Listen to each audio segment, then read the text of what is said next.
This is a WECT Cape Fear Business Break.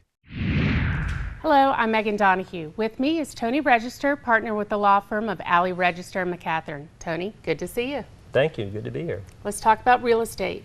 Do people need attorneys to buy and sell real estate? Yes, both the buyer and the seller need an attorney's services in a real estate closing. The buyer's attorney carries the greater weight of the duties. The seller's attorney typically simply prepares the deed for the seller, but it's the buyer who actually conducts the closing.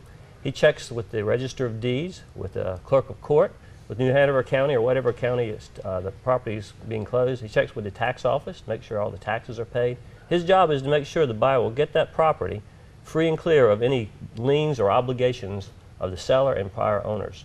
When the terms of the written real estate contract have been satisfied, the buyer's attorney records the deed and pays the money to the seller. Okay. Now, I've heard of a real estate contract. Is that something that folks need, and who prepares that? A written real estate contract is required for there to be any binding obligation to buy or sell real property. It's the roadmap for the closing. It's maybe the most important document. It's typically prepared by a real estate broker, and they do a good job of doing that. They use what we call a bar contract. It's a standard contract that's been accepted in the state. However, I think it's a good idea to take that to your attorney before you sign it, whether you're the buyer or the seller.